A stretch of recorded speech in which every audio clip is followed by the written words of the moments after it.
Shri Surinder Singh to esteemed participants, very good afternoon and greetings from Jammu and Kashmir. Uh, Myself, Dr. Mohit Gera, I belong to Forest Service 1987 batch and looking after forests of Jammu and Kashmir as Principal Chief Conservator of Forest and Head of Forest Force for last more than 3 years. When we talk about Jammu and Kashmir, instantly a fragile ecology of Himalayas and very strategic location and vulnerability to the changing climate, comes to the mind instantly.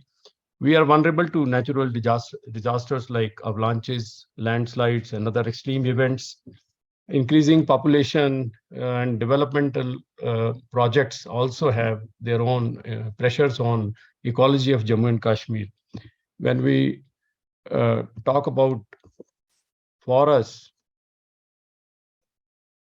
we have 48% of geographical area of Jammu and Kashmir, which is occupied by the forest. We have subtropical temperate alpine forests, and Jammu and Kashmir is quite lucky to have the maximum diverse forests in the country, which are 42 in number. This is due to the altitudinal and latitudinal variation. We have beautiful conifer, devdar, fir, spruce, kyle, and broadleaf species of oak, maple, dalbergias, acacias. Our forests, meadows, and tree cover constitute 54% of geographical area. And we have 2,150 forests, which are surrounded by 4,290 panchayats. And if we take in terms of villages, there are 6,580 villages. And rural population, about 70%, they are dependent on forests of Jammu and Kashmir. Forests do provide a huge number of benefits to the surrounding villages in the form of timber and firewood. 1/3 of livestock depend on the forest for their grazing. And I must tell at this point that Jammu and Kashmir's livestock population vis-a-vis human population ratio is double than the national average. And then quite a significant population of livestock is fed by the fodder, which is derived in terms of grass, in terms of leaf fodder from the forest. Then we have a host of non-timber forest products, which are mushrooms, which are anardana, edible seeds, leaves, fiber, honey, etc. Then medicinal plant parts also are constituting important forest wealth of Jammu and Kashmir, and we contribute in real terms about 3,000 crores to the kitty of GDP of Jammu and Kashmir, which comes out to be slightly less than 2%. Forests provide, key support to the important sectors of Jammu and Kashmir. We all know it's a tourist destination. It is known for its horticulture, apple, pears, almonds, walnuts. So this is what the forest is, a foster mother of ecology of that area. Agriculture is also hugely supported. And then we have this hydroelectric power, then wood-based industries. If you add together, including your silkworm cultivation, fisheries, floriculture, etc., more than 50% of economy is provided indirectly support by the forests of Jammu and Kashmir. When we see the ecosystem services, whole world is talking about climate change and the role of forest ecosystem services in mitigation of the climate change and in bringing in resilience to the ecology of the geography of that area. So provisioning of fresh water, that is very, very important. And it will become hugely important after the glacial melt, which we are already seeing and observing. So as per the FAO, which is a UN body report, that 75% of the forest, fresh water is provisioned through forests. Same is the case in Jammu and Kashmir. So forests and wetlands are very important for provisioning of fresh water. And then watershed protection in terms of soil and microorganisms. Then pollination services, as I mentioned about horticulture. All these commercial crops are pollinated by insects, bees, butterflies, birds. They are from the forest. And then hydrological services, which we all know about the water cycle. And one of the most important contribution of forest is mitigation of climate change by way of absorbing the accumulated carbon dioxide from the atmosphere and sequestering it in the biomass of the forest. So if you see the global level, 24% of our mitigation efforts are coming from the forest sector. Forests do provide supporting services for biodiversity conservation, soil, which is the basic of all the ecology. So soil formation happens in the forest, and then of course the nutrient cycling. So Government of India has assigned net present value to various forest types, as I mentioned. So if we add up the whole forest of Jammu and Kashmir, the monetary value comes out to be 2.63 lakh crore rupees. So forests, provide a kind of largest multinational company kind of a status, which we provide to the people of Jammu and Kashmir. So with this background, and the forest and green cover is 54%. But if you see the national forest policy for a mountainous region like Jammu and Kashmir, the aspiration is 2/3 of geographical area should be under forest and tree cover. And then the other objective we kept is ecological security. When I talk about ecological security, I talk about biodiversity conservation, I talk about climate change mitigation, and I also talk about environmental conscious society. I mean the people, which are key drivers of bringing in ecological security to Jammu and Kashmir. And of course, the provisioning of ecosystem services, which I mentioned. We have taken the government was very clear on involving all landforms and all people groups into this greening drive, which was initiated in 2019-20. And of course, our evaluation period for the current presentation is 2021-22. So if you see the stakeholders, all the village level institutions, village panchayats, biodiversity management committees, joint forest management committees, and of course, the tribal groups, women self-help groups. And then we have urban local bodies, because we do a lot of urban forestry, urban greening, etc. And then education institutions and National Green Corps. This is very important. And then, of course, the convergence of the line departments which can contribute towards greening, which is agriculture, horticulture, Department of Jal Shakti, education, higher education and school education, industries, health and medical education, PWD, and then rural development and Panchayati Raj. So the uniqueness, as I mentioned, first greening program involving diverse landforms of Jammu and Kashmir, and a holistic approach with people's participation, including the women. Now, we have to have a strategy for all-encompassing greening program for UT of Jammu and Kashmir. So we have taken all the areas also, because I mentioned all the landforms. So we have 40% of forests over, which are kind of open forests, and a good part of it is a degraded forest. So rehabilitation of degraded forests, open forests, scrubs, which are also on state lands, then village woodlots, farm lands, then community lands, institution, office complexes also have good amount of land. Army, paramilitary, they also have good land bank. Then government campuses, compounds, then avenues, river, canal banks, etc. So our approach has been holistic, whether it is landscape, whether it is people, whether it is treatment to the forest. So when we talk about treatment to the forest, eco-restoration of the area is the prime. We take a lot of recourse to soil and moisture conservation and mimic rainwater harvesting kind of approach, and create a huge number of water harvesting structures. And then, of course, the afforestation, which is planting of tree species, fruit species, fodder species, and various other kinds of our timber yielding species. And then innovations we have done, because this size of program requires huge funding. So in order to cut down on funding, because on every hectare we require about 80,000 rupees to 1 lakh. So we have gone for a low cost planting interventions by way of seed balls, by way of patch sowing, dibbling of seeds, etc. So which is 1/10 of the cost. Of course, slope stabilization is something which is very, very important for Jammu and Kashmir, which is, of course, requiring a good amount of investment. Then we have introduced drone-based monitoring. It is still, happening on the pilot basis, not encompassing all the areas. And then transplantation also, because a lot of road projects are there, a lot of other issues are there. We have Dal Lake, which is very famous, visited by the tourist. It has 4 chinars. So it lost 2 chinars, and then we regained the glory of chinars by planting 2 large chinars there, which are now successfully growing. And then, of course, we had a campaign on one beat guard, one village. The reason here is our forests are all across the Union Territory of Jammu and Kashmir, and our forest guard, in order to increase the footprint of planting and greening, is also working with the village panchayats and the villages.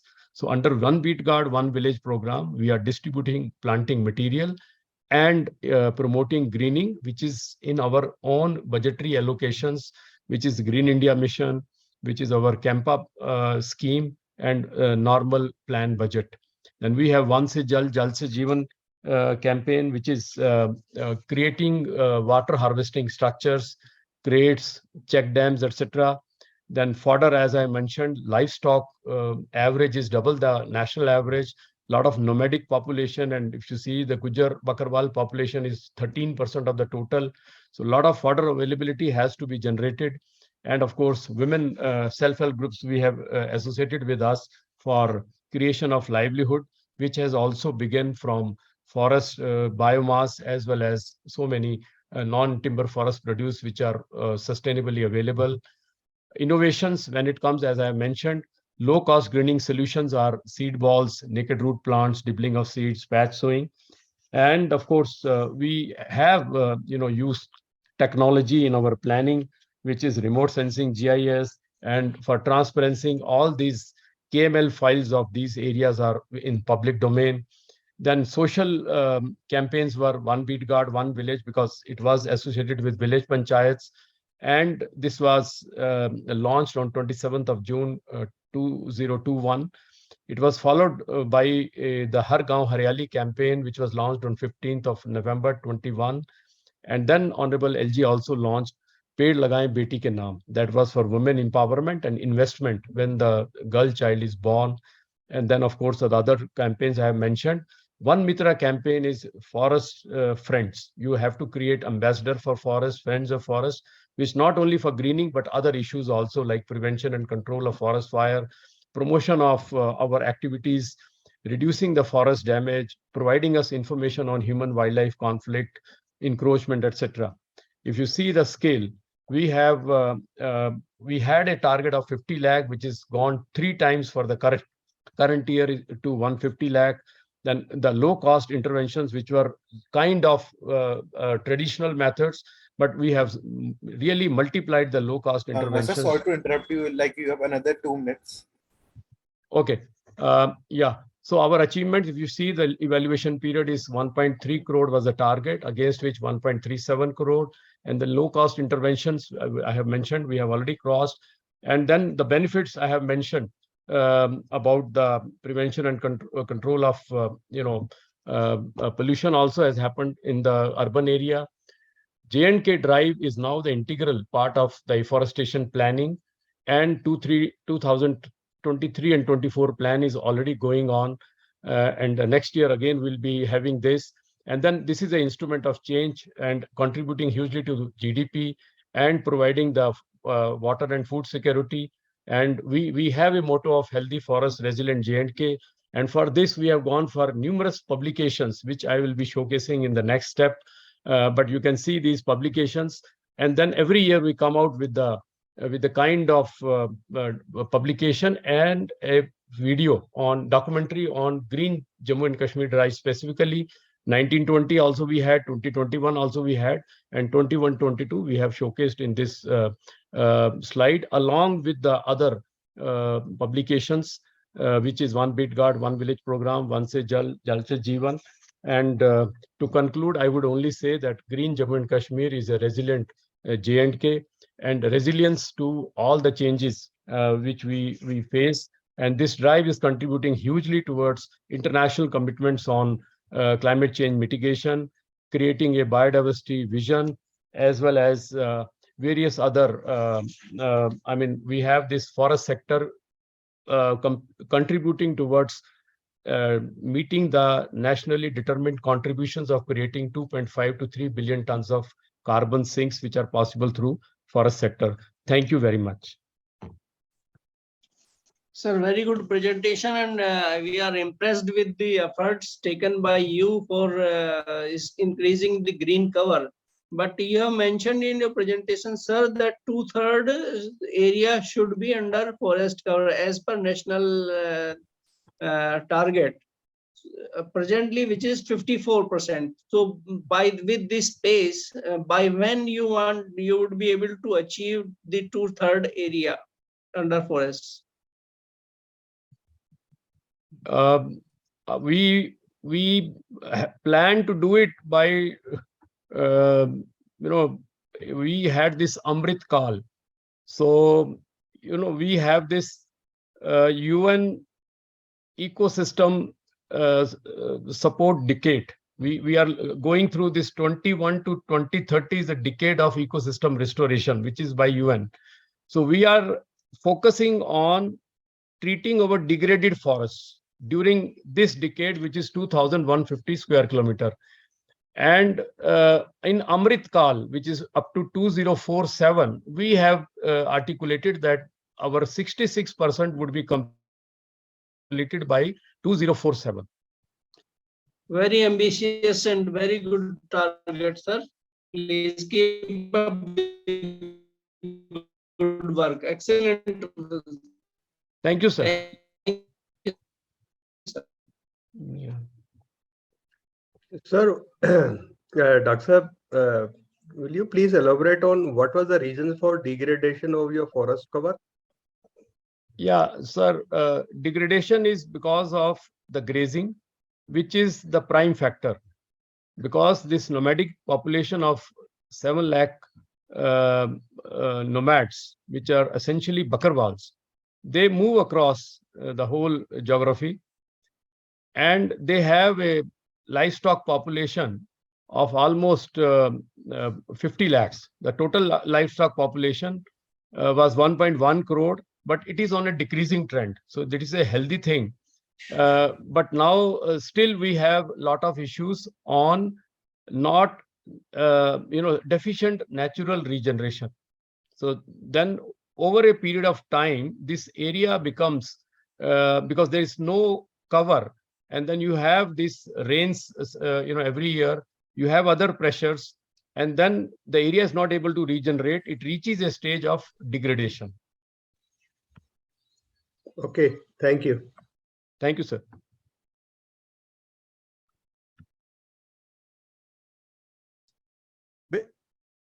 Very good afternoon from the Kerala State Fisheries Department.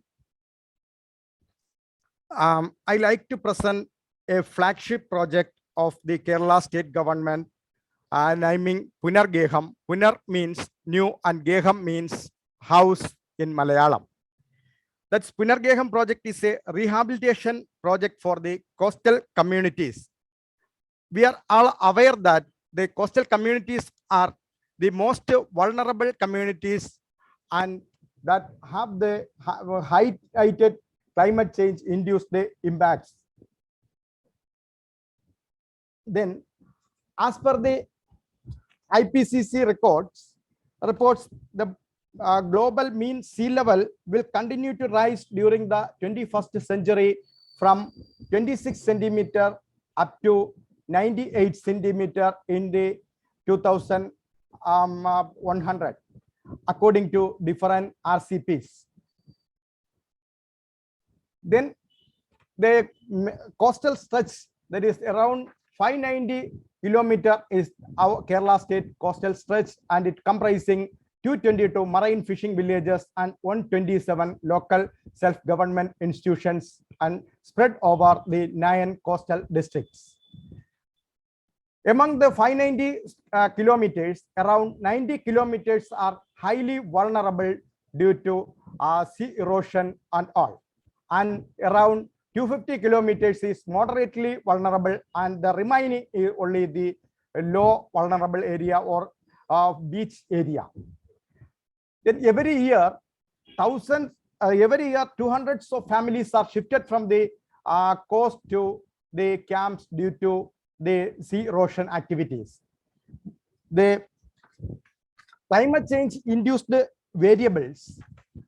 The major climate change induced variables are the rising temperature and the rising sea level. The rising temperature, rising sea level, and increased storm frequency will affect the coastal communities and resulting the loss of their habitat. This project aims to rectify or to provide a safe house at safer location in the non-coastal areas. The project span is 3 years and the outlay is 2,450 crores.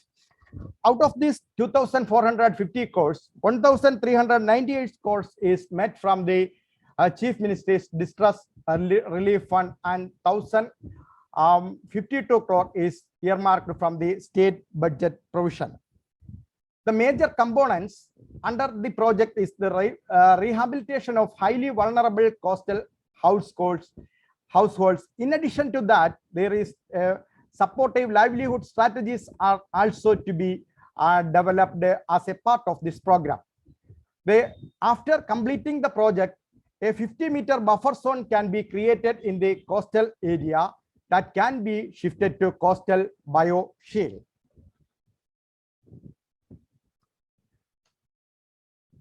A survey conducted in 2018, the department identified 18,685 families are residing within 50 meters of the high tide line of the Kerala state.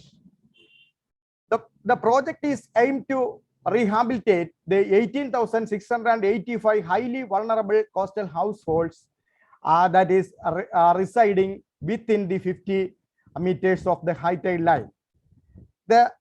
As a part of this program, the first step is the identification of the suitable locations, and the second program, the component is to construction of houses or flat for the rehabilitation of these households.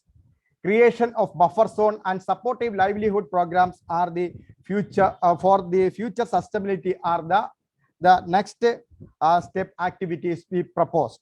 The major challenges we identified during the implementation of this project is the families are reluctant to shift due to occupational reasons. The targeted result is the rehabilitation of 18,685 families living within 50-meter high tide line to safer locations. And as a result of the shifting of these families, their social security and the financial and educational upliftment is also the aims. The prominence is first time in India to rehabilitate families residing within 50-meter high tide line. As a result of this project, save the lives and assets of the coastal inhabitants from the anticipated sea level rise due to climate change. The creation of 50-meter buffer zone that is very much interesting, and a neutral beach with a bioshield protect the coast and the coastal habitat in a climate change scenario. That is, neutral beach and natural protection is the best method for avoiding the coastal erosion. The success so far, out of the 18,685 families, only 8,675 numbers are willing to shift to the safer location because the others have a more than 5 cents area in the coastal area, or the build-up house area is more than 1,000 square feet. Out of the 8,675 identified families, around 50%, that is 4,022 families, identified the land in the safer locations. Out of this 4,022, 3,431 families registered the land in the safer area to their as their own property, and out of this 3,431, 2,039 families rehabilitated and built up their house in the safer location and rehabilitated in individual houses. In addition to that, the government already planned to construct apartments for these families in the coastal areas, nearby the coastal areas. As a result, 582 apartments were constructed and handed over to the beneficiaries. Then the 5 block apartments work is in progressing, around 784 units, and around 1,000 units apartment construction is in the pipeline. This is the condition. The house in Valiyathura and Alappuzha areas. As a result of this project, we can shift these conditions to the highly secure homes at nearby places to the coastal areas. That is, first figure shows the flat apartments consisting of 128 units in Malappuram district, and second is 20 apartments in Bhimapalli, Trivandrum district, and the next one is 128 units in Trivandrum, Karod area. Then these are some photographs of the individual houses constructed by the beneficiaries by purchasing the land, by identifying the land by the beneficiary itself and constructing the house in the safer location. For this purpose, government provide a subsidy or a financial assistance of 10 lakhs per family, 10 lakhs per family. They utilizing this amount and some amount from their hand, they constructed the new houses in the safer locations. This is our project Punargeham. The Punargeham project can be replicated to other states with a similar problems, coastal state with a similar problems. This is the picture of a natural bioshield in coastal district Kannur. This is the best method. The sandy beach with a bioshield is the best method for the protecting the seaside, that is to avoiding sea erosion. Thank you, sir. Sir, in fact, they should be willing to shift. Why there is so hesitation that they don't want to shift? Just because they are living nearby sea and engaged in fishing activity? The only reason, or any other? That is the only reason they are not willing to shift to far places from the coastal area. That is, they are due to occupational reasons. That is, they are their residing area is very close to the coastal area. That's they are interested to move to fishing activity from that area. That is the only reason, is occupational reasons. But so many storms and cyclones and all that, they come sometimes, and it is very difficult to rescue them at the 11th hour. So it is better to shift well in advance.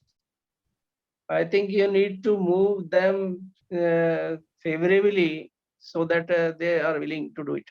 Anyhow, it is a good effort, but yes, sir. We are. So can I speak? No, please.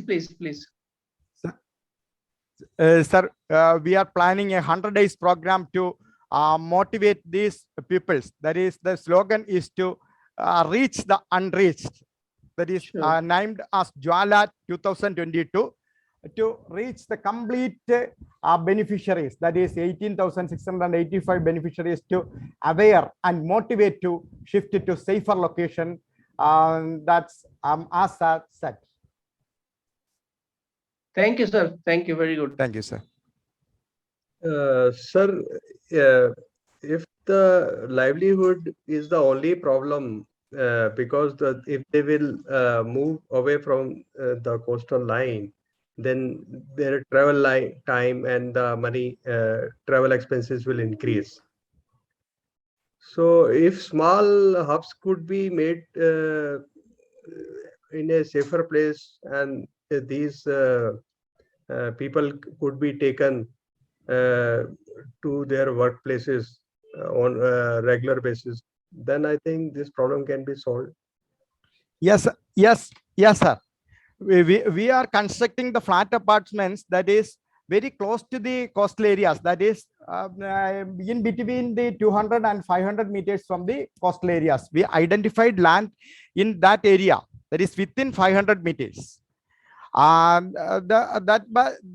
by the traveling expense is not much more, and we also providing alternative livelihood opportunities to another program that is through an agency, Society for Assistance to Fisher Women. That is, we grouped the fisher women communities and support the women groups for starting small scale units like micro enterprises units, that is garment making units and fish associated activities and also.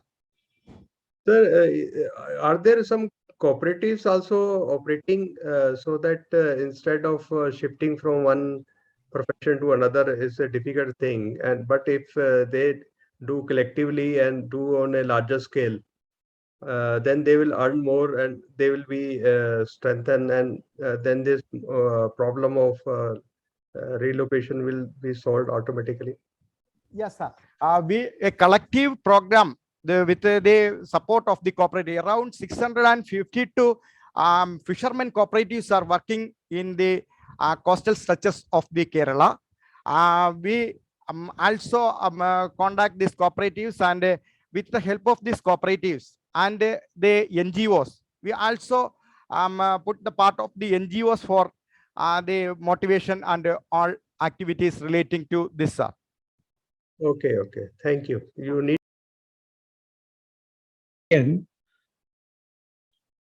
Sir, for any DISCOM, apart from the generation, distribution, consumer satisfaction also one of the major criteria, sir. Because unless you will get a consumer satisfaction, you will not get the name a good DISCOM. For any DISCOM, whatever whether it is profitable, it is unprofitable, but only the thing is that consumer service and getting uninterrupted supply, and apart from that, all other services like getting a new connection and knowing their bill payment, paying the bills, and tracking their complaints. So in respect of TSSPDCL, we have with our own team, we have created a mobile app. So this mobile app to extend 24% of the Go services to the consumers, including instant bill payments facilities, sir.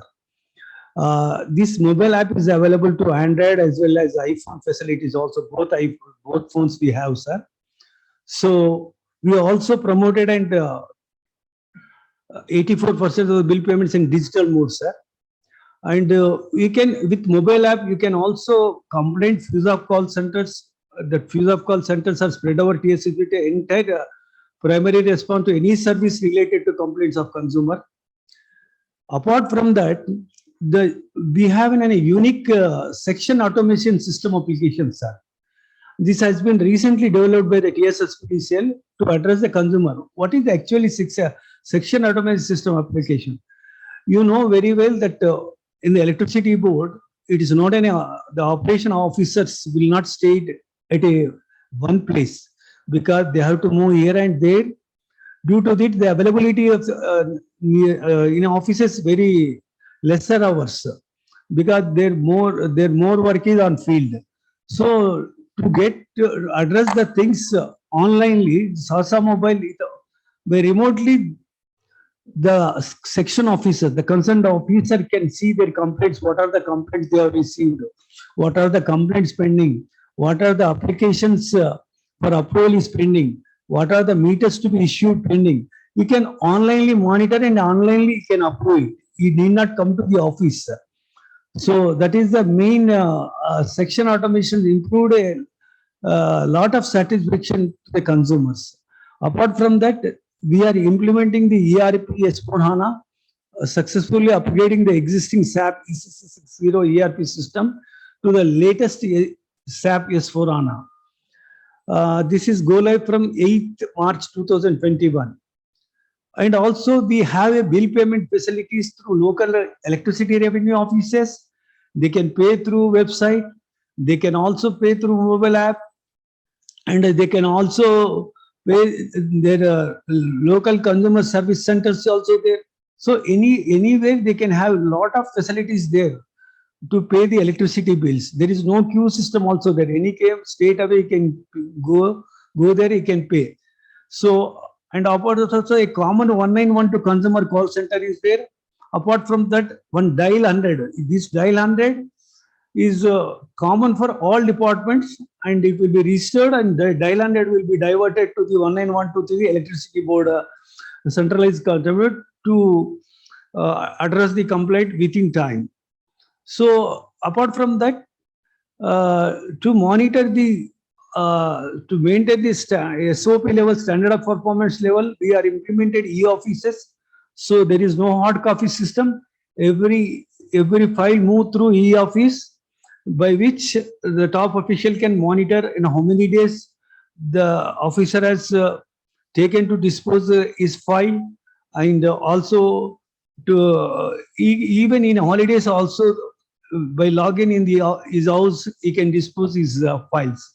So that is created a early dispose of files, and a lot of consumer satisfaction has been increased by all this implementation. And the Telangana State Industrial TSIPAS developed a generated estimate and demand notice. You know that very well. For getting an electricity, first we have to register the application, and somebody has to go to the field, and after that estimate, the respectable officer has to sanction by moving so many steps. To avoid this one, initially only we will take what is the length, whether what type of supply is required, 11 kV or 35, what is the distance from the existing line. Automatically, the estimate will be generated, and the consumer can pay amount. After final execution of that one, any adjustment is there, less payment will be there, that will be taken in the first bill. So that this is really it is appreciated by the industrial people. Next. So problems we are trying to solve is difficulty in complaint registering process, online bill payment through mobile app, web and electricity revenue office, handling service complaint, difficulty in addressing consumer services. Earlier, what is happening, any consumer given in a complaint, again to track his complaint, again he has to call it to the centralized office. What has happened to the complaint? So far I have not received the restore the supply. But by mobile app and website, he can track at what level, whether the concerned field officer has dispatched that one, or lineman has gone to the site. If gone to the site, what is the activity he has carried and what is the outcome? All this you can track with mobile app. So solution is that online bill payment through mobile app, website of electricity revenue offices. And apart from that, earlier to give a new application, he has to come to office, consumer service centers physically, and he has to submit the hard copies and relevant documents. Now we have introduced a new one online. You need not come physically, because this is the advantage we got during the COVID. Nobody is used to visit the offices. So this online application has created very positive results, and even in the normal conditions also, nowadays nobody is coming to the office and they are applying through online only, new service registrations also. And developed consumer mobile app 24/7, I already explained. Digital payments also we are encouraging, and also anytime facility bill payment, he can anywhere he can pay his bill from centralized. And also few of call centers also spread across TSSPDCL are the primary response to any service related to complaints of the consumer. So I already explained about the section automated system application, which has been recently developed and it is giving a good result. And 1912 and 100 dial also I explained. E-office procedure also I explained. Next. So this is the outcome this is the outcome of the details. So now the consumer of the city can register any complaint in a few clicks. It also comes with bill payment facility. At present, 84% of total transaction being done in online only and digital with a digital payment, and which are all the consumers can also pay the EROs, electricity bill, which can integrate it together in order to enable the accepting electricity bill from the consumer at any ERO counters. Only the consumer is required to provide that unique service number instead of carrying physical bill. Next, few of call centers are spread across the primary response to any service related complaints of the consumer. And also section automation system application, which has been recently developed for optimizing the internal operation of TSSPDCL to address the consumer service. The section officers can instantly execute consumer service work through online mode. And also we have 1912 24-hour call center in Hyderabad. It will scatter entire DISCOM where you can dispatch to the anywhere in the DISCOM. And also e-office, there is no hard system in the TSSPDCL. Everything move in e-office only with the soft copy only. So other important highlights I want to challenges faced before deployment. TSSPDCL faces many challenges while working towards implementing above performance improvement. Developing the mobile app having online bill payment facility in-house was a challenge. Facilitating various options to the consumer for online bill payment through various modes. This is the challenge. We have overcome the challenge. It is not working. With any gateway, it will work. So all the mobile apps or other online modes for consumer facilitation are being developed in-house by all our IT. We have a strong IT team. Everything is developed in-house only. There is no private contractor system. Innovative aspect of our project is TSSP, one of the few DISCOMs who has led the digital transformation of all operation activities, consumer complaint, online bill payment, outage information, and all necessary information can be availed by the consumer through online mode. Following the above approach has particularly helped the DISCOM during the COVID lockdown. So governance of practices involved in the solution implemented. An in-house mobile app was developed in consumer service in 2016 by IT department, provided multiple services to the app. TSSPDCL mobile app provides benefits to the consumer by enhancing the ease of registering complaints and instant registration and a generation of complaint number. Consumer can check the status of complaint in the app itself without any need to reach out to the call center. Bill payment facility is also enabled in the TSSPDCL mobile app.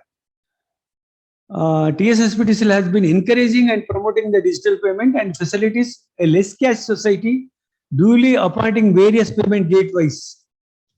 So like our state government wallet is there, AP Online, Me Seva, E-Seva, and Indian Bill Disk also there, Bill Junction also there, 197 Communication Limited, Paytm.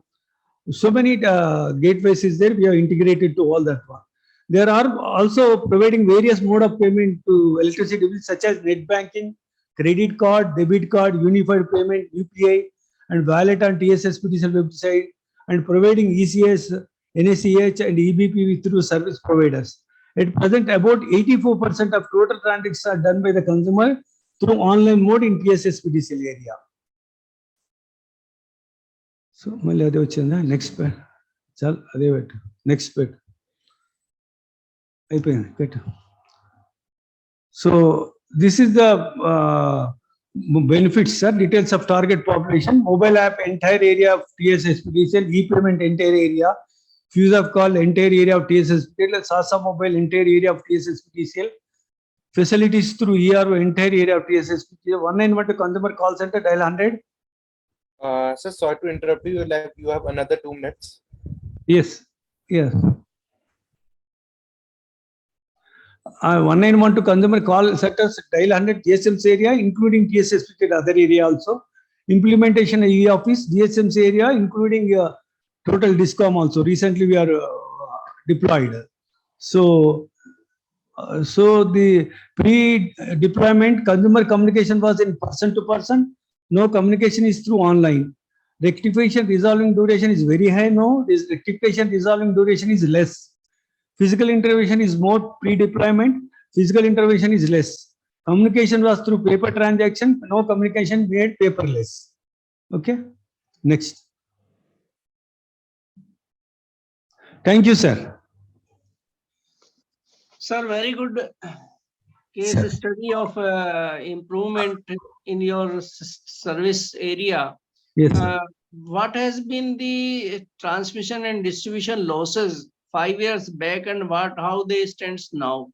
No, T&D losses of my discom is now around 11%, sir. Earlier 19% is there, sir. 19. 19. Okay. Thank you, sir. Then it might have affected, boosted your revenue generation also. Yeah. Because earlier what is happening, sir, due to the digital payment, accounting is doing on the spot. We are able to know what actually collection was there. Earlier, it is manually remitting 3 days after 4 days and 6 days also somewhere in rural areas. No, it is everything made online only. On this part, as soon as I collected, your ledger will be updated. Very good, sir. In fact, you are the only state which is providing 24/7 power to the farmers. Yes, sir. I don't think in India any state is able to do that. Yes, sir. Yes, sir. Excellent work, sir. Thank you, please. Thank you, sir. Sir, your project seems to be business as usual, because this is a normal system improvement scheme. Yes. What is innovative in this? So many states have already achieved the loss level you have mentioned in your presentation. Yes, sir. So what is the innovative idea you have applied so that you should be considered to give award? Yeah, I'll tell you, sir, because the innovative award, one is we are monitoring the outage management system. Outage management, because normally how the feeders are behaving. Because for example, in a core city, if we lose 1 hour supply, I lose about per unit around 11 rupees I lost, sir. So we are implemented in a SCADA project in that city. So where we erected auto reclosers and sectionalizer, wherever the fault area is there, only that part only affected. Other things will be, the sales will improve. Apart from also in rural feeder monitoring also we are doing, where online we can see track, when the breakdown comes, automatically our AMR says that there is outage. Immediately we will alert the local people to restore the supply immediately, which is especially that is there. And also we will analyzing the diagnosing the feeder, which feeder is regularly tripping, what maintenance is required. So everything online monitoring is there, sir. Apart from that, and we are following to increase the sales. We are following the SOP strictly for release of the service. Suppose 48 hours, the domestic supply has to be released, which are not having any extension work. So within 48 hours, it has to be given. And ST within 30 days we are giving, sir, because it required some extension work and also some CAG approvals and all the things. So these are all the factors we are taking into care, every aspect to reduce the lags. And we have a special wing of detective of pilferage energy along with the theft squad, police people. We have a separate police wing, sir, in our discom. So wherever the theft detected, along with the police, our people will they will book the case. I got that, sir. I got that. What about feeder segregation, domestic and agriculture? Because you might be giving some subsidy to agriculture. Yeah, yes, sir. What we have done is actually the RDSS, we have proposed that one feeder segregation. So to assess the actually agriculture, this thing, there is an approved methodology from the ERC. Every section, we with few capacity DTR, agriculture DTRs will be metered, sir. With that, we will take the population of the transformers and multiply the consumption, and we will assess the agriculture. It is almost to 99% near to this thing, sir. So accordingly, the ERC will be approved and the subsidy will be given. And to know the accurate that one, we have already proposed in the RDS same to bifurcate the agriculture to non-agriculture, this thing. And it is in under process, under approval, sir. When as soon as it is there, we will definitely segregate and we know the actual agriculture consumers without even no error in 1% also. Good, sir. Thank you very much. Thank you. Srinivas, Director Project. I'm Director Project and IT from the Telangana Southern Power Distribution Company. Actually, my CMD is busy with the Power Minister Conference at Rajasthan. So he has permitted me to present on behalf of CMD for the SKOCH Award nomination. So presently I'm presenting on the Telangana distributed solar power generation. Next.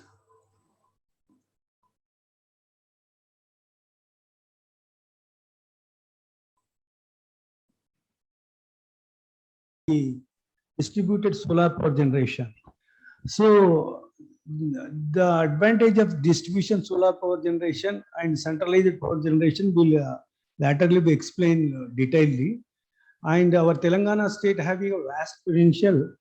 Out of 365 days, we have 300 days sunshine. So it is an opportunity and availability of the solar generation to meet the local demand, and especially for agriculture feeder with localized generation. So we have set up multiple solar power projects under distributed solar generation in front runner in distributed solar power project model in India. Power demand available in local substation and injected at the same local place only. Injecting to 33 kV, 130 kV to 220 kV substation across. See your presentation, sir. So that is then an advantage we got that one, because if we near to the substation, if we generated solar and we injected to the substation at locally, 100% of the generated solar power can be consumed locally. So that is the main, that will gives an advantages that losses will be reduced and also maintenance will be easy and also execution of the project will be easy. So apart from that, the Telangana state has successfully implemented 24/7 power supply to all categories, including agriculture. We are the only state giving a 24/7 supply, all categories, including to agriculture. Normally, other states are limited to the few hours, but only the Telangana state, in the entire state, entire country, we are giving 24/7 supply to the agriculture. So to meet this one, we have constructed a lot of infra to maintain 24/7 all categories. Around 30,000 crores of infra has been created, including Transco and also 2 discoms. So this is the major this thing. So apart from that, and this is the benefits of distributed solar generation with the TSSPDCL. Normally, unlike the solar park model, ours like where project larger scale 1000 megawatt and above are set up, TS offered smaller power project 1 megawatt to 150 megawatts. The power demand available and spare capacity is also in substation level we are injected. it also concept of decentralized solar where generation is majority consumed at the source, which result a minimal impact on the grid.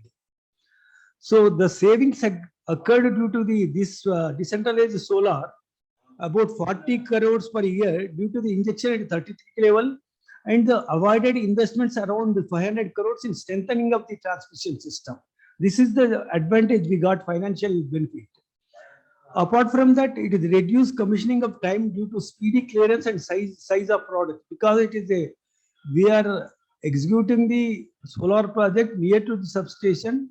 Executing the line is very easy, but when you go to the 1000 megawatts big power solar parks, we have to get many clearances like forest and villages and R&B, roads and building, highways. All this is very take a lump sum process to get commission the project. But whereas a small project within the village level of approval, we can execute immediately. And the local generation absorbed of solar power by load, thus achieving minimal impact on the local weather condition. Suppose a big solar park is there, any big weather condition is changed, entire 1000 megawatt production will be changed. But whereas when we limited to the small project, if to the weather condition, the effect on the generation of the solar will be very limited on the total project. So thus the program, we have 3,569 megawatt of solar power has been installed in the state vicinity. Before formation of Telangana state, the hours only 74 megawatt only. So we have achieved as per our targets. Next slide. Actually, for any project, what is the problem faced? What is the solution implemented? What is the initiative outcome is the most important. For example, what is the problem faced in variable solar generation? There are RPO targets specified in the Ministry of Power and also respect to SCRC. So the rising RPO target forces DISCOM to purchase higher amount of renewable power. Increase in the renewable energy leads to high amount of variability in power generation. Unpredictable RE generation contributes to deviation leading to the payment of penalties. Additionally, this variability in power generation can impact the grid sustainability if the REC is generated in large space like bigger power plant. But for that solution, what we have we have created a small solar power plants from 1 megawatt to 150 megawatt. And on the power demand and available space in the vicinity of this substation. The projects which are connected to the grid at 33 kV level, 130 kV level and 220 kV substation across all substations.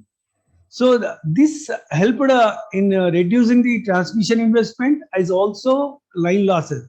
Since the power is consumed at the source, therefore the transmission line execution is less and also losses are less. So outcome of this one is savings is due to the avoidance of the transmission losses is up to 40 crores per year due to injection at 33 kV level and about 500 crores of avoid investment in the strengthening of transmission. This is the unnecessary investment is we are avoided, and also reduced commissioning time. This is the most important for any plant within time. Commissioning is the most important. I have already explained that for a smaller plants, the local approval is very easy. For a bigger plants, forest clearances and other so many like R&B, roads and building and somewhere river crossing, so many issues will be there. So the smaller project will be very easy to commission, easy to synchronize with the grid. So distributed solar gives a negligible environmental impact and improves the security of supply. Next. So this is the challenges faced before deployment of this thing. TSSPD faced many challenges such as right of way problem, local farmers objection, forest clears, etc. while working towards implementing the above efficiency improvement measures. So our RPO target was 21-22 is the 8%, but whereas we achieved 9.77, 2021 is the 7, the achieved is 10.44, 19-20 6.5, we achieved 10.55. The state has been becoming encouraging rooftop solar also apart from the other this thing. So to encourage the rooftop solar, the approach of the getting a rooftop connection is very easy. A specialized nodal officer will be will be monitored at corporate office for rooftop solar connection.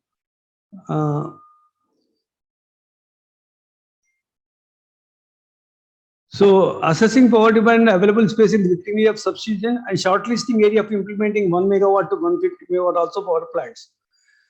And also apart from this, next slide. So this is the other important highlights I want to highlight that one. Distributed solar generation is one of the technique which is the first implemented Telangana by TSSPTCL. Instead of concentrated solar generation like a big project like 1000 megawatts like that, distributed solar generation focus on solar generation through small power plants spread across the geographically. And this helps mitigating the risk of variation on power generation leading to grid stability and contributes towards promoting renewable generation along with the higher grid stability. Waste of energy also is the major import. Target of 175 megawatt for setting up municipal solid waste industrial waste based on the power project of each 38.4 megawatt also installed. Green tariff also we are introduced. Given growing demand from consumer for a rapid transmission zero carbon economy, the DISCOM have proposed to introduce green tariff to the interested ST consumers and industrial consumers to meet their 100% renewable energy commitment. So apart from that, a green tariff of 66 paisa unit over and above the retail supply tariff of the respective ST has been approved by Honorable TSERC in the retail tariff 22-23. Next. So this is the pioneering decentralized solar as far as the Telangana state is concerned. Unlike the solar park mode, where project is a larger scale or set up, TS offered smaller project. Already I explained about this one. So we are in the pioneer on the concept of decentralized solar, and this project has been seen by so many states, and they are very appreciated about what we have done, and also they are also implemented about the decentralized solar. Next. So this is the details of coverage of target population is entire area of TSSPTCL, and benefits of the solar savings I have already explained 40 crores, and because we are injecting in 30 kV, about 500 crores avoided investment on strengthening of transmission system. So comparison of pre-deployment or post-deployment scenario of distributed sector, variability in pre-deployment and post-deployment, variability in solar generation leading to problem of grid stability, better grid stability with higher solar generation. Due to large network, T&D losses are very high. Considerable impact on T&D losses, as these losses are very meager. Variability in solar generation leading to problems of grid stability, better grid stability with higher solar generation. Thank you, sir. Thank you, sir. Good presentation. But what is the cost of setting up one megawatt project, solar project? Hello. And I'm not able to hear your voice, sir. What is the cost of setting up 1 megawatt solar power plant, and what is the unit cost of generation? Hello.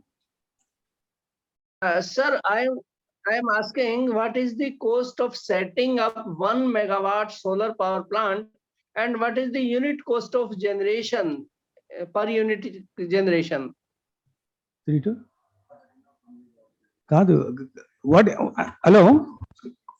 What is the cost of setting up 1 megawatt solar power plant in your state, and what is the unit cost of generation?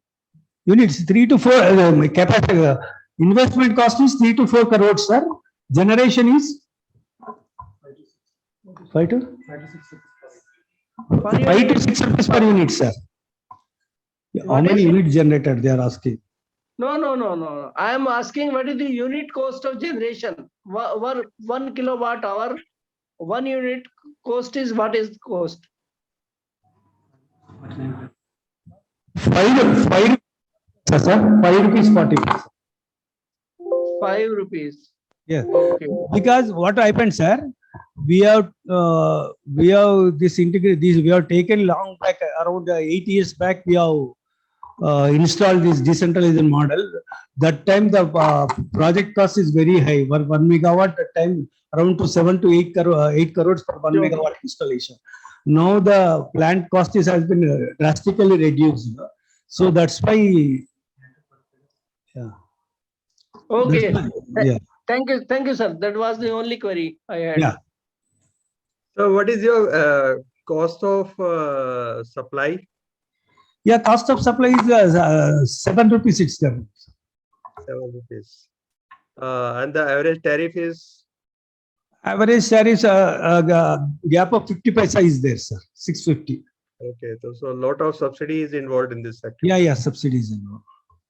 What about your projects, thermal projects and other projects which are running in the state? Yes, sir. We What have you are total, adding? sir, we have a total 17,333 installed capacity, sir. Out of that, our thermal is 6485, sir. State So- thermal. So And at what PLF these thermal power plants are operating now? 85%, sir. 85 to 90, sir. Okay, so they are being utilized. Yes, sir. Thank you. Thank you. There and dear organizers, very good afternoon to all of you. At the outset, I would like to thank you, the SKOCH award organizers, to have shortlisted us and also for giving an opportunity to present. My name is Premjit. I'm the State Child Protection Consultant for the Department of Women and Child Development, Government of Kerala. Presenting on behalf of, as Mohit said, Priyanka GIAS, Director of Women and Child Development Department. She's in a meeting with the minister, so she's unable to attend this important SKOCH Award presentation meeting. So apologies for that, first of all. So this is, unlike the other presenters, this project is mostly on an investment on the mental health of the citizens. So just to set the backdrop of this project, I will show you the first 2 slides are on setting the background. As we all know, like Kerala is in the forefront in terms of social development, health indices, etc. But the second generation problems like the mental health issues are plaguing us, are on the rise. As you see in these reports by the media, say mental health, because mental health experts say that the personality disorders are related to inefficient parenting, because this report came when in the context of rising violence among youngsters, and also this lack of mental health awareness. One report says lack of mental health awareness led to the death of 324 children in 2020 in Kerala. This was in the context of COVID pandemic. Even during the lockdown time, the suicides there were significant number of suicide deaths among children. So that was really shocking. It is in this context, actually, the department has started thinking of some sort of system in the government setup to address this significant critical issue. So we all know that most of the parents rarely think about their parenting style and how it impacts the child development. And also, without access to trusted programs, these parents resort to models learned from their own experiences, or they'll talk to their friends. They may not have the scientific information to share about positive parenting. And also there are a lot of unaddressed cases of family discord, parent-child conflict, behavioral, emotional issues, suicidal tendencies, learning disability that can seriously affect the healthy mental and physical growth of the child. It is in this context that the department has initiated a unique initiative, unique system called parenting clinics that was started in February 2021. Parenting clinic is the first of its kind government initiative in the country. And this is functional in all the ICDS, Integrated Child Development Services, block offices on all Saturdays from 10 a.m. to 5 p.m. So these clinics, along with addressing behavioral and emotional issues in children, they promote positive and responsible parenting. And trained psychosocial counselors. In the state, we have got psychosocial school counselors in around 1,000 odd government schools. So we make use of these trained psychosocial counselors because on Saturdays they do not go to school. So on Saturdays we make use of these psychosocial counselors to manage the clinics. And they have been trained on this. They have been given induction training on how to manage the clinic, and also they follow a standard operating procedures. And these counselors they have a psychology, MA psychology qualification, and on a few occasions they may not be able to deal with the issues that come to them. So they refer to higher centers like district mental health program. We have got district mental health programs in all the districts. Also, district resource centers have been established by the department itself. District resource centers, we have got a panel of psychiatrists, psychologists, clinical psychologists, etc., and they will be available on call. So these referral cases are dealt by this on-call panel experts. And what the uniqueness of the project, this we did a desk research, we Googled, and we understand that this is the only system in the government sector providing psychosocial support to the parents and children on positive, that is very important, positive parenting and growing up responsibly.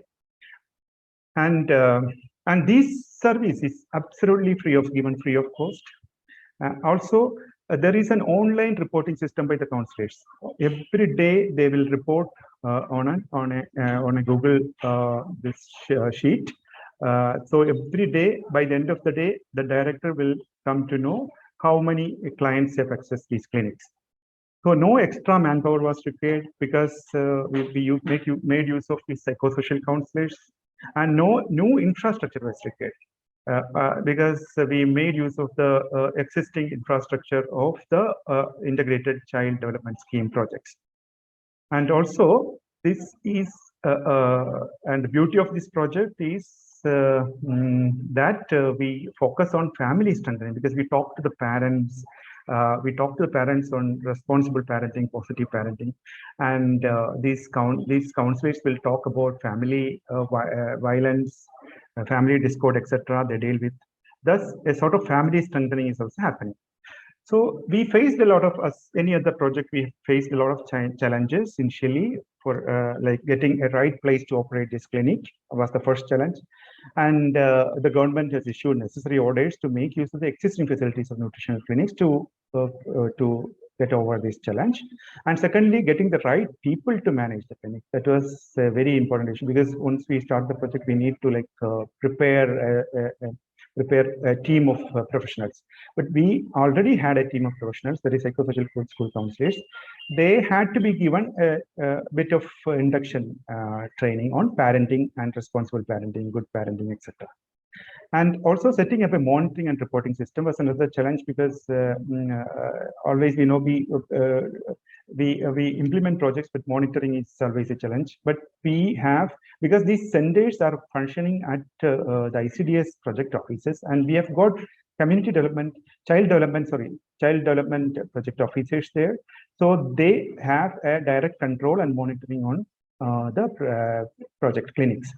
Also, there are proper referral mechanisms have to be put in place. So luckily, we have district resource centers, which I mentioned, where we have a panel of experts.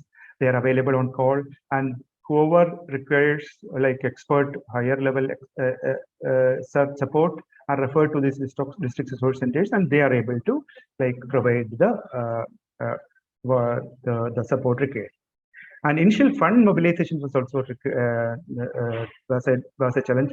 But we all know, like in the government system, to start a project, initial we will face some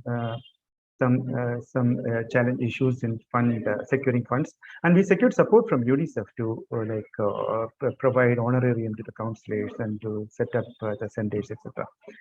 And also reaching out to more parents.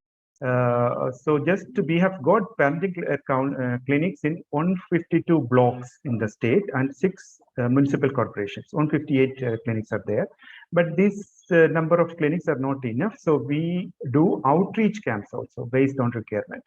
On Fridays, whenever this psychosocial counselors time is available, we will do outreach camps, reaching out to the rural areas. And just to tell you the outputs, this project, we feel this is too early to do an impact assessment, but we have been able to reach around more than 10,000 parents and 11,000 children. These numbers seems a bit less, but we need to understand these counselors will have to sit with a parent or child for at least 45 minutes to 1 hour. So these clinics, parenting clinic counselors will have to will get time only to see around 2 to 3 clients in a day, for maximum 4 clients in a day to give quality services. And also it's significant, apart from the children and parents, the significant number of close relatives were also, because we know the problem extends to other family members also. So they have also been addressed. And the issues are addressed through one-on-one and one-on-one group interactive sessions. And when we searched internet and did a bit of desk research, we saw there is we couldn't find any exactly similar kind of project elsewhere in the country or in the globe. There may be, but we are unable to find any similar initiatives. Exclusive parenting clinics run by the government. There is a parent outreach program started by Government of Delhi in October 22 with the support of Department of Education, and there is a P positive parenting program that is limited to the Queensland government.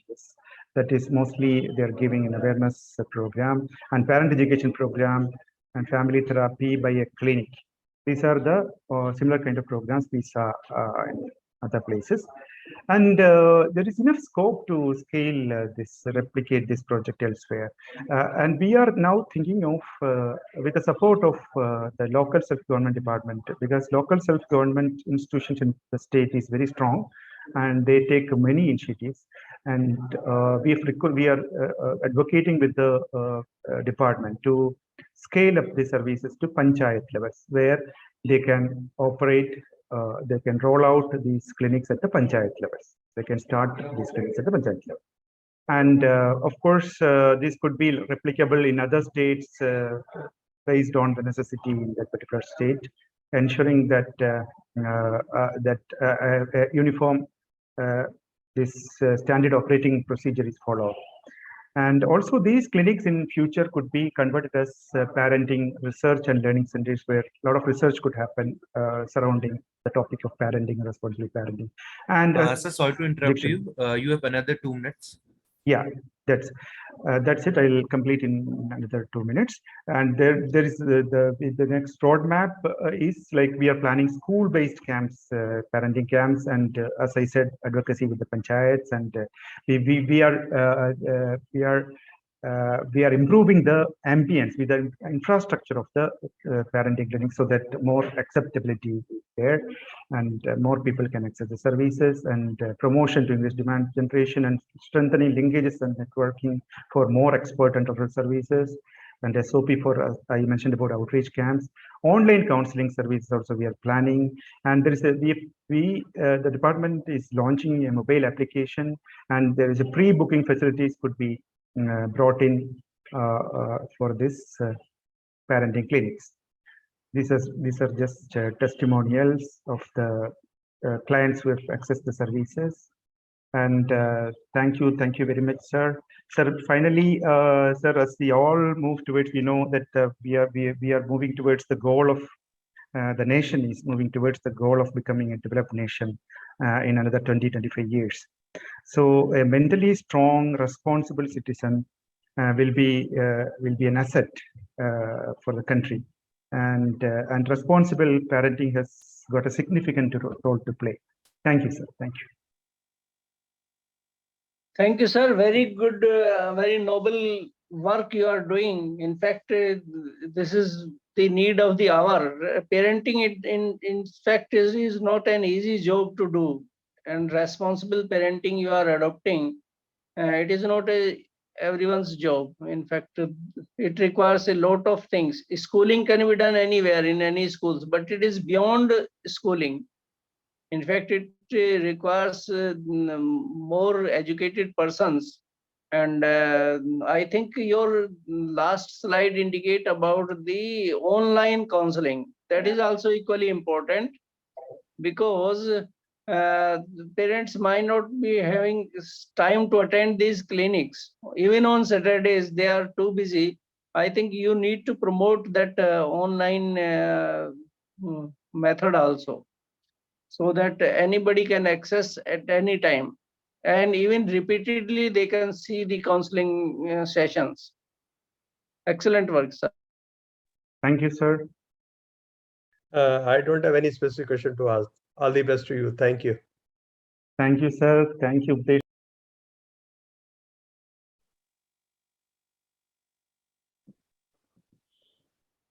So the wildlife and its habitat cannot speak. So we must and we will, said former US President Theodore Roosevelt. I take pride and state with all humility that this quote is apt for management of Kaziranga. Good afternoon to all jury members and seniors and co-participants. I would further proceed on the animal sensor project, which we have taken forward. A serene landscape considered to be an ocular paradise, having an essential mode of communication, fragmenting it is a bird-eye view of Kaziranga National Park landscape fragmented by National Highway 37. The paradise is endowed with world's largest surviving population of rhinoceros unicornis, while the mode of communication is the national highway is the lifeline connecting the upper Assam with the seat of administration and beyond. A need had arisen to take care of both the aspects, the lifeline of the wildlife as well as of the humans. And thus, whole Kaziranga management over a period of 4 to 5 years have worked to protect the wildlife and habitat from human-induced disturbance by technological and behavioral interventions. And there came into being the Animal Sensor Project, the first anywhere in the whole wide world. The main objective was to provide a safe passageway to animals across the national highway. I said the whole wide world. I mentioned that Canada did try a buddy sensor project, but it was not successful due to the inundation of sensors underwater and snow.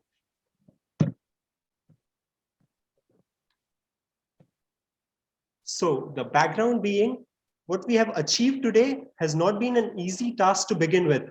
There were several stakeholders involved and several departments which had to be coordinated with.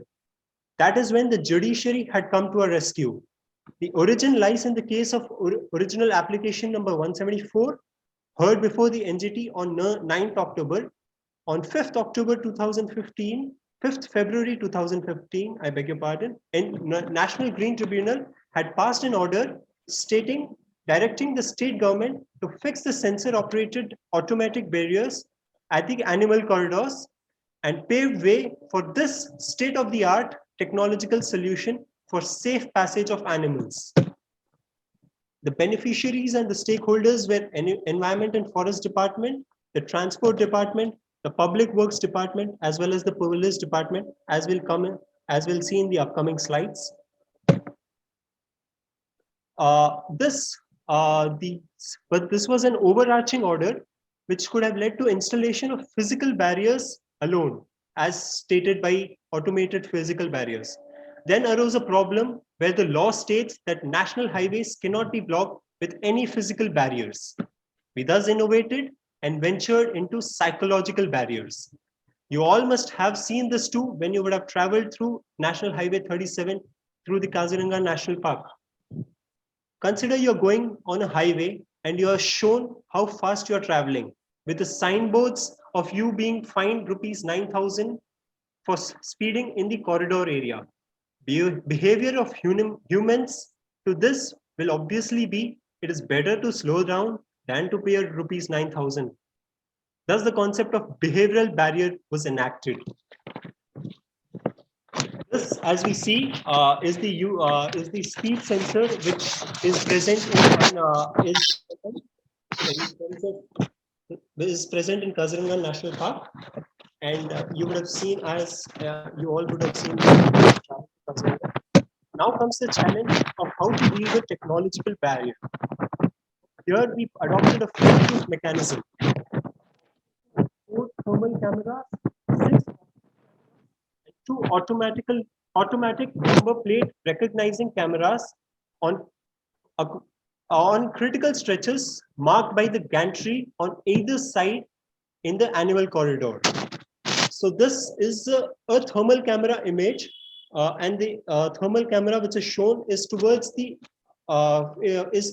gives a conical representation of how many animals are crossing this thing. So we had installed 2 gantries on the 2 stretches of the critical stretch of the animal corridor, and thus we got we overlapped the two things and we got a rectangular view from the conical view. Here are the 4 thermal cameras which I was talking about. The 4 thermal cameras are towards each other, pointing towards each other, and they cover the conical view, giving the whole rectangular view. Here is the set of 6 optical cameras, which are part of this automatic number plate recognition system. Here, this has also helped in the optical cameras have mainly recorded any untoward incident which happened to the wildlife, like road kills.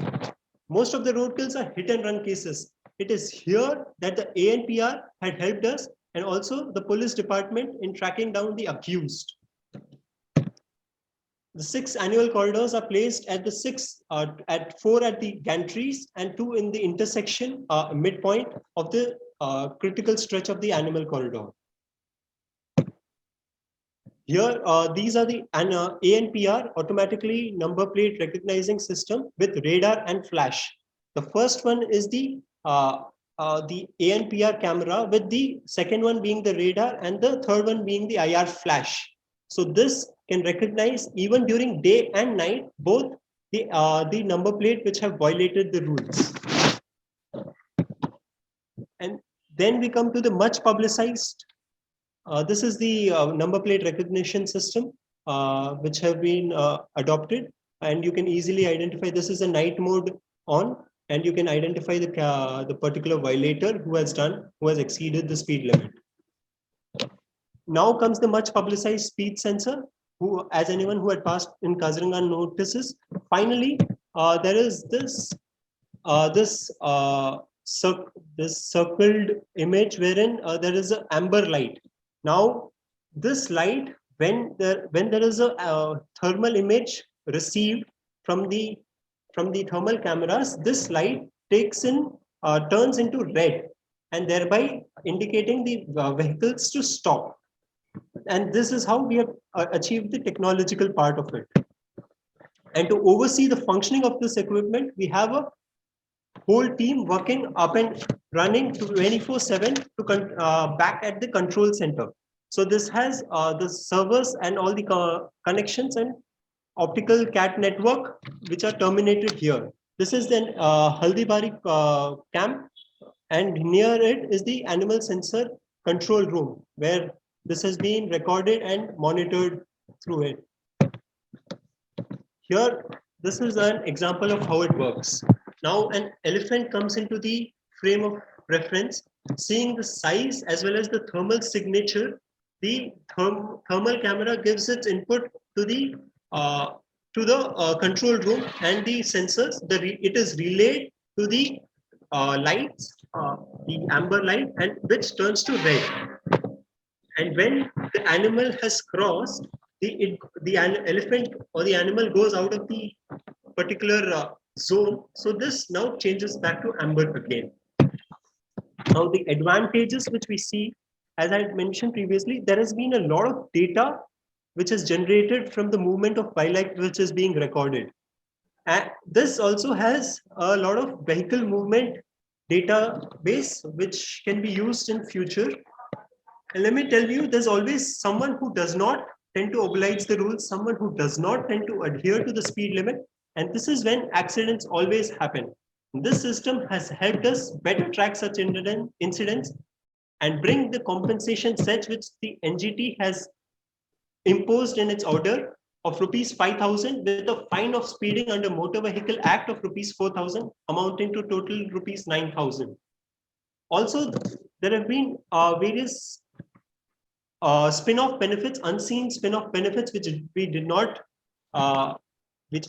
think of then, which has helped the police department as well as the other departments. A case in point being the famous Jorhat robbery, ATM robbery case, wherein the accused were apprehended in Guwahati by the system.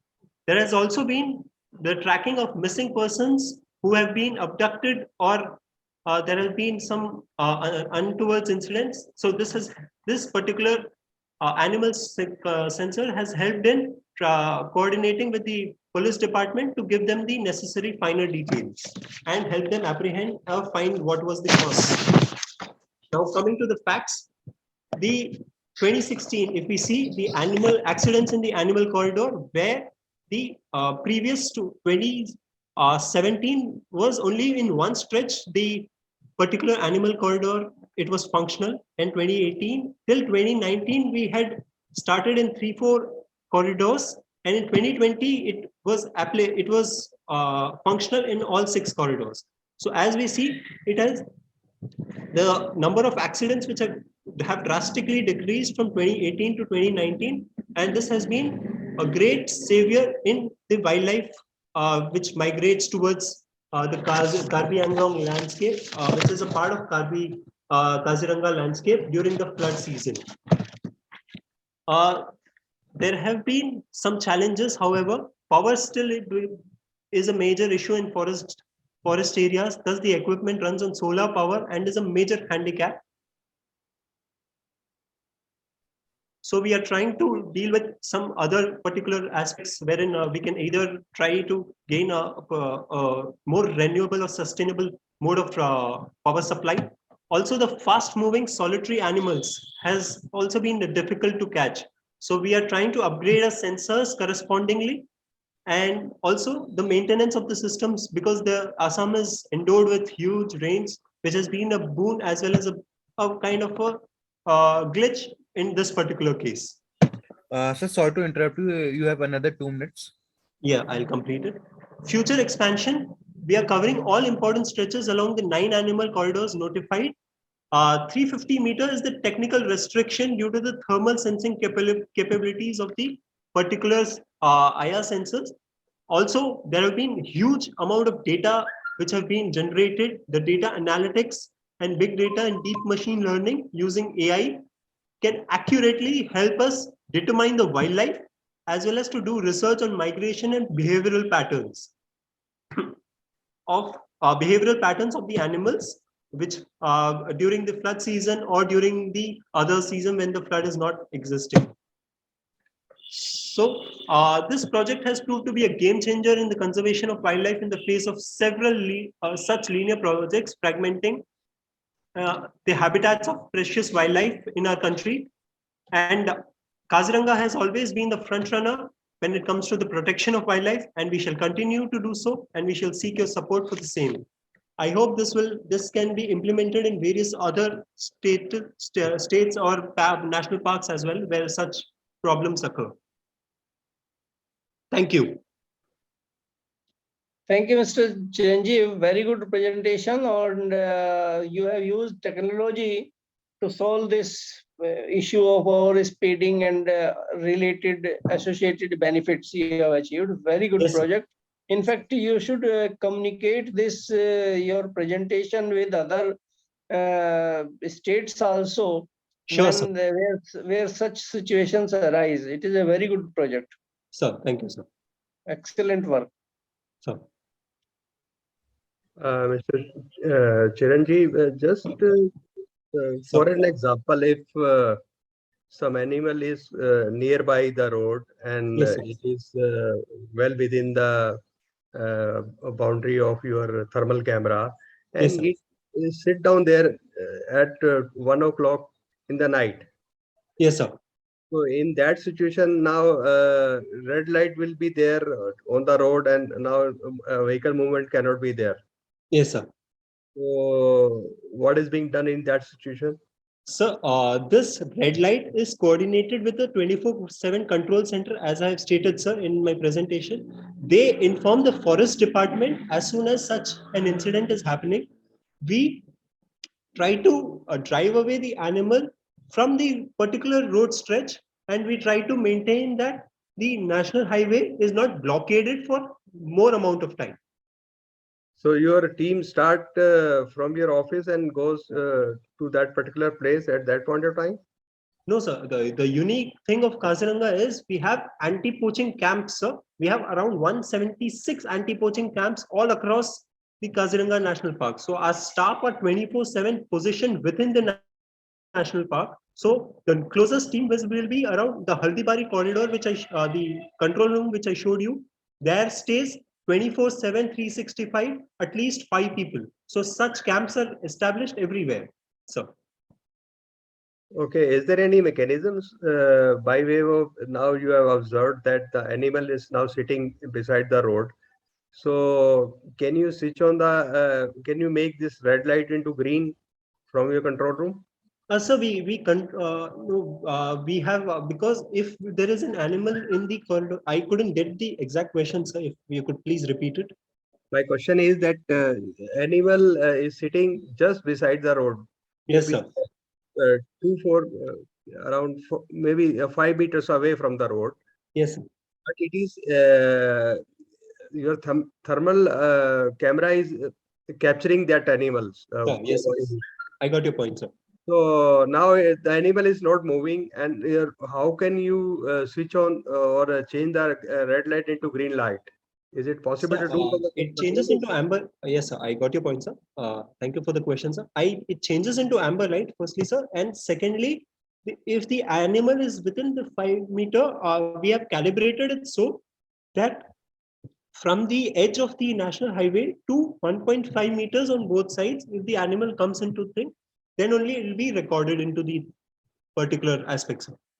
Okay, okay. So you got that mechanism. If yes, the sir, animal we is calibrated it so much so that it is technologically it is foolproof, sir, in that mechanism. Sir. okay, okay. Good project. Thank you, sir.